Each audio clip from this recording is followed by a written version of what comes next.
21-এর আগে বলেছিল double double চাকরি হবে, এখন ডবল ডবল চাকরি যাচ্ছে। 21-এর আগে বলেছিল ও মোদি ভ্যাকসিন লাগবে না, সব ভ্যাকসিন কিনে দেব, তারপরে বলছে মোদিজি ভ্যাকসিন দেন, ধরম বাবা রক্ষা করো। মোদিজিও 15 কোটি 17 কোটি ভ্যাকসিন বাংলাকে বিনামূল্যে পাঠিয়ে দিয়েছেন। এই মিথ্যাবাদী মুখ্যমন্ত্রী প্রত্যেকবার ভোটের আগে বলে 60,000 চাকরির নোটিফিকেশন হয়ে গেছে, এখন বলছে 10 লক্ষ চাকরি আমার হাতে আছে। এর কথা কেউ বিশ্বাস করে না।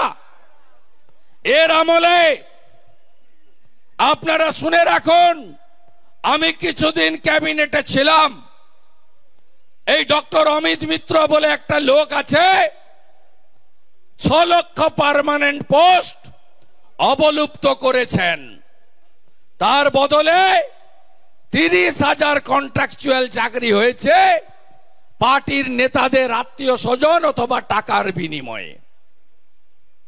পশ্চিমবঙ্গে যতগুলো নিয়োগের জন্য বোর্ড আছে, public service commission, school service commission, primary recruitment board, staff recruitment board, cooperative recruitment board, municipal recruitment board, police recruitment board, কোনটাতে গত কয়েক বছর কোন নিয়োগ হয়নি। ত্রিপুরার মতো ছোট রাজ্য, মানিক সরকারের, মানিক সাহার মন্ত্রিসভা, তারা একটাও পিটিটিআই পাস করা লোককে বাড়িতে বসে থাকতে দেননি, 0 করে দিয়েছেন।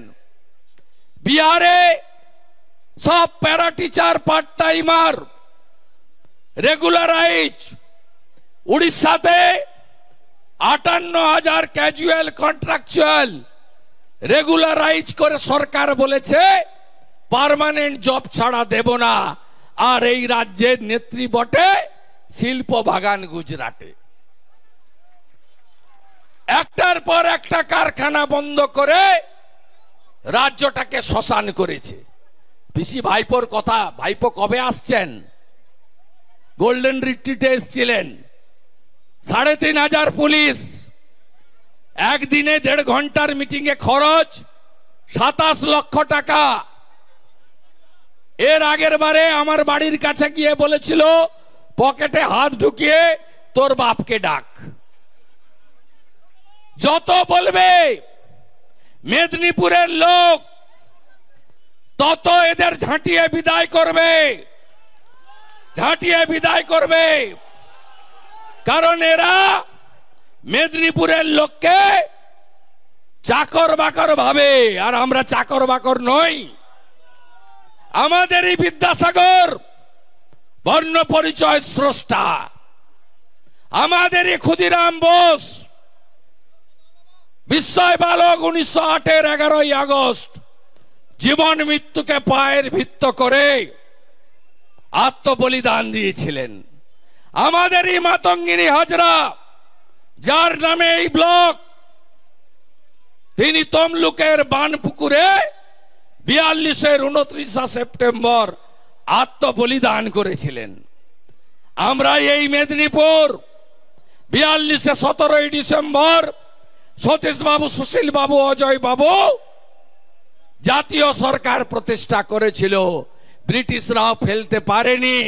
22 মাসের বেশি এই সরকার চলেছে। আমরা এই মেদিনীপুর দেশপ্রাণ বীরেন্দ্রনাথ শাসমলের মাটি। আমার কাঁথির বাড়ি থেকে 5 কিলোমিটার দূরে চণ্ডী ভেটি, একমাত্র হিন্দু সনাতনী স্বাধীনতা সংগ্রামী, যাকে মৃত্যুর পরে দাঁড় করিয়ে পোড়ানো হয়েছিল। আমরা মাথা নত করতে জানি না। আমাদের ভিডিও ভালো লাগলে লাইক এবং শেয়ার করুন, কমেন্ট সেকশনে গিয়ে জানান আপনাদের মতামত। আরো ভিডিও পেতে আমাদের চ্যানেল সাবস্ক্রাইব করুন এবং প্রতি মুহূর্তে খবরের আপডেট পেতে প্রেস করুন বেল আইকন।